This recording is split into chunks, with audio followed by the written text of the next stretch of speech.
लोगों के बहुत कमेंट आते हैं, फ़ोन आते हैं, लोग पूछते हैं कि आप अधिकारियों के बारे में बड़ा बुरा स्वभाव रखते हैं और अधिकारी की इज़्ज़त नहीं करते, उनका नाम अच्छे से नहीं लेते हैं। तो ये गलत है। कुछ वीडियो में लोगों ने देख लिया होगा ऐसा, तो ये गलत है। मैं अधिकारियों की बहुत इज़्ज़त करता हूँ। मेरे फादर जो खुद अधिकारी थे, गवर्नमेंट सर्विस में थे, तो ऐसा कैसे हो सकता है कि मैं इसके खिलाफ़ हूँ। मैं तो इज़्ज़त करता हूँ, चाहता भी था मेरे फादर की इज़्ज़त करे तो दूसरे लोग भी वही से होंगे। हाँ, कुछ लोगों के बारे में मैं बोलता हूँ, लिखता हूँ, तो वो ऐसे रहते हैं, जिनके बारे में बोलता हूँ वो ऐसे होते हैं, तब बोला जाता है। देखिए ना, पद को धारित करने वाला व्यक्ति उसको बढ़ाता और घटाता है। जैसे मान लीजिए आप गांव में रहते हैं तो प्रधान एक पद होता है, तो अगर कोई व्यक्ति अच्छा आदमी है तो उसको लोग प्रधान जी कहते हैं, और कोई बुरा आदमी है तो उसको प्रधानवा कहते हैं। पद वही रहता है, प्रधान का ही पद रहता है, लेकिन उसको धारित करने वाला, उस पर बैठने वाला व्यक्ति उसको सम्मान दिलाता है और उसको अपमानित करवाता है। प्रधान जी और प्रधानवा एक ही पद है। कारनामे ऐसे हैं कि प्रधान जी प्रधानवा कहलवाते हैं।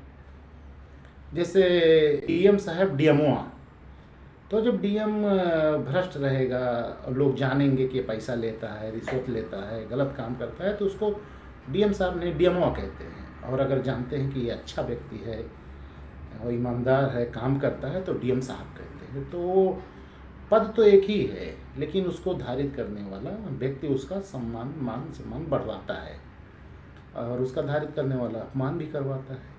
अब जैसे मैं यहाँ मिसाल दूँ, 4 लोग, वीडियो बड़ा हो जाएगा, सिर्फ 4 लोगों को मिसाल देता हूँ। कर्मचारी हैं, अधिकारी हैं और आईएएस भी हैं। एक हैं श्री मानवेंद्र तिवारी, वो आलापुर तहसील में मालबाबू के पद पे थे। इनको एक छोटी सी मेज़ मिली थी, कुर्सी, और उसी पे इनको काम करना रहता। तो जितनी बड़ी मेज़ थी ना, उसके कई गुना ज़्यादा उस पर कागज़ लदे रहते थे। दिन भर ये काम किया करते थे और हर आदमी को खुश करके भेजना, सबका काम करने का प्रयास करते थे।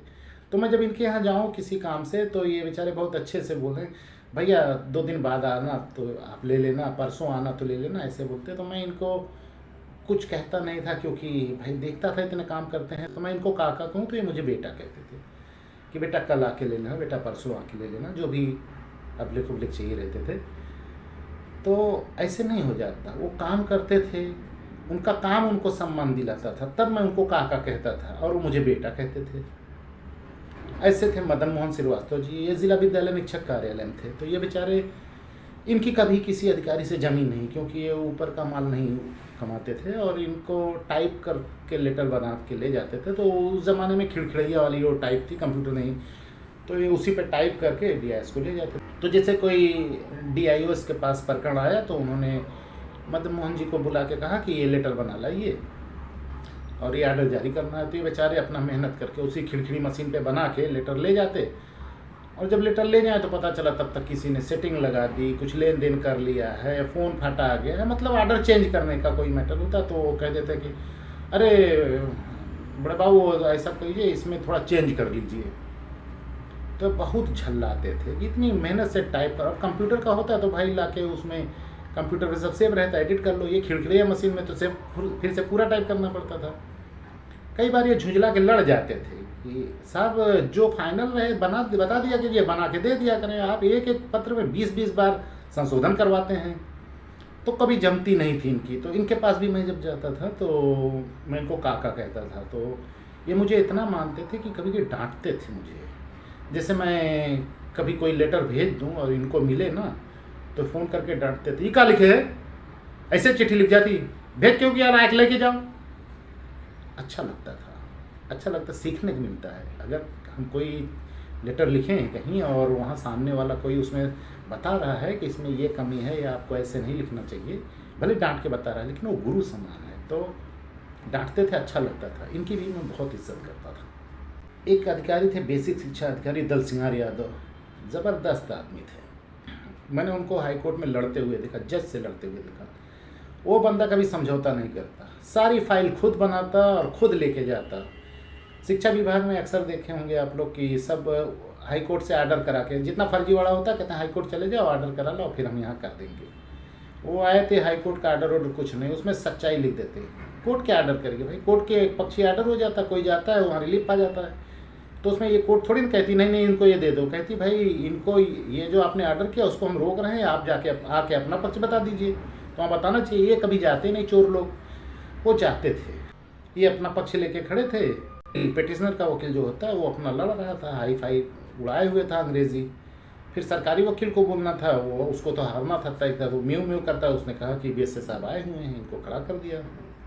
ये सारे कागजात उसको दे दिए थे, ये क्या बोले, उसने धोखा दे दिया। कोर्ट में आर्गूमेंट सही नहीं हो पाया मुझे, कोर्ट ने तुरंत कहा इसको गिरफ्तार कर लो। दलसिंगार यादव जी को गिरफ्तार करने का आर्डर दे दिया कोर्ट ने। आधे घंटे तक थे, लेकिन इन्होंने बाद में अपना बताया और फिर छूटे, गिरफ्तारी नहीं हुई। वो आधे घंटे के लिए होता, ऑर्डर वो कैंसिल किया जज ने, क्योंकि इनकी बात माना। लेकिन मैंने देखा कि ये लड़ जाते हैं कोर्ट में, ऐसा नहीं। तो ये अधिकारी थे, प्रमोशन पाए हैं, अभी किसी बड़े पद पे हैं। अब आते हैं विकास गोठलवाल को। नगीना था, नगीना। एक व्यक्तिगत मुलाकात साझा करूं, हमारे यहाँ एक मदरसा है, तो 2009 में उसकी स्कॉलरशिप का मैटर था, तो वहाँ नहीं बटी थी। तो 26 जनवरी को मुझे भी बुलाया गया कि झंडारोहण है, आ जाइएगा, गांव का मकतब है। तो मैं गया। उसके प्रबंधक थे डॉक्टर शोएब साहब, अच्छे आदमी, नेक आदमी हैं। वो बेचारे बड़ी मेहनत कर रहे थे स्कूल चलाने में, लेकिन कोई उनको सहयोग नहीं कर रहा था, लेकिन बड़ी मेहनत कर रहे थे। तो उनसे मैंने पूछा, लोग कह रहे थे स्कॉलरशिप नहीं, मैंने पूछा अरे अपने यहाँ कब बटेगी स्कॉलरशिप। तो उन्होंने बड़े अच्छे से बताया कि बाबू स्कॉलरशिप का फॉर्म तो भरा गया था, लेकिन लोग बताते हैं 7,000 रुपये ऊपर लागी, तो वहाँ जब देंगे जिले पे तो खाते में प्रधान सेक्रेटरी ट्रांसफ़र करेंगे तब बटेगा। तो भैया किस फंड से हम दें, और रिश्वत के, तो वो रिश्वत के खिलाफ थे। हमारे मज़हब में रिश्वत देना लेना दोनों हराम है। तो बोले रिश्वत कैसे दें और कहाँ से, तो लोग तो बताते हैं कि उसमें से 300 रुपये आएगा, 50 रुपया काट लेना। तो मैं कैसे अल्लाह ताला के यहाँ कैसे भरूँगा, इसलिए मैंने नहीं भरा। मैं ना पैसा दे पाया ना आया, वो स्कॉलरशिप नहीं बटेगी। तो मैंने कहा अच्छा ठीक, कोई बात नहीं, मैं किसी दिन जाके देख लूँगा। एक दिन मैं टाइम निकाल के गया, एक लेटर बना के डीएम साहब से मिलने। मुझे नहीं पता था कौन डीएम है। तो मैंने मैं कम सर किया, तो दरवाज़ा खुला, तो अंदर अकेला एक आदमी चेयर पे बैठा है। मेरी उम्र थी, दोनों एक ही उम्र के थे। तो मैंने देखा कोई नहीं है। आजकल तो आप चले जाओ ना तो बारात बैठाए रहते हैं वहाँ, ताली बजाने के लिए 5-6 पत्रकार, 2-3 दलाल, 2-3 ठेकेदार डीएम साहब के पास बैठे रहते हैं। अब तो ये हो गया है। और वहाँ कोई आदमी अपनी फरियाद लेके जाता ना, बेचारा कह ही नहीं पाता, क्योंकि उसकी फरियाद ना यही लोग हंस देते हैं। अगर कोई अपना दुखड़ा रोए तो यही लोग हंसने लगते हैं, तो बेचारा शर्म आ जाता है। कितने लोग तो वापस आ जाते हैं, लेकिन वो अकेले बैठे रहते, अकेले काम करते थे। तो मैं कम सर कहा, तो उन्होंने कहा येस कम इन, और सर उठा के नहीं देखे, वो अपना लिख रहे थे, वो लिख ही रहे थे। तो बोले यस। तो मैंने कहा सर मैं हुसैनपुर से आया हूँ, मकतब इस्लामिया में स्कॉलरशिप नहीं। तो मैंने कहा सर लेटर ले लीजिए। तो उन्होंने सर उठाया और लेटर लेके पेपर बेट से रख लिया कि हाँ बोलिए, और अपना काम करते रहे। मैंने बोला कि स्कॉलरशिप था, वो गया नहीं, ट्रांसफ़र नहीं हुआ, अल्पसंख्यक कल्याण विभाग का मामला है, उन्होंने बैंक से वहाँ भेजा नहीं हमारे यहाँ। बोले अच्छा ठीक है। उन्होंने मुंडी नीचे ही करके बेल बजाई। वो उनका बाबू भागता हुआ आया, तो बोले डीएमओ को फ़ोन लगाओ। उन्होंने फ़ोन लगाया बाबू ने और कहा कि डीएम साहब बात करेंगे, इन्हें दिया। बोले हाँ डीएमओ साहब। बोले हाँ। बोले हमारे सामने शाहिद मुनीर सिद्दीकी खड़े हैं, मैं इन्हें आपके पास भेज रहा हूँ, ये मेरे कार्यालय में फिर दिखने नहीं चाहिए। अरे बाप रे बाप, मैं तो डर गया कि मैंने क्या गलती की है कि ये डीएमओ से कह रहे हैं कि ये आदमी मेरे सामने है और आइंदा ये आदमी मेरे सामने दिखना नहीं चाहिए। उन्होंने फ़ोन रखा और हमसे कहा कि जाइए आप उनसे मिल लीजिए, आपका काम हो जाएगा। मेरे समझ में नहीं आया कि आपने तो काम करने के बारे में कुछ कहा ही नहीं कि कौन सा मैटर लेके आए, क्या है क्या नहीं है।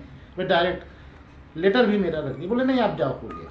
अच्छा मैं आया, विकास भवन में नीचे ही डीएमओ का ऑफिस है, थे शफीक साहब बेचारे, वो टहल रहे थे। तो मैं गया, उनको सलाम किया। बोले हाँ कार्यालय में जाइए।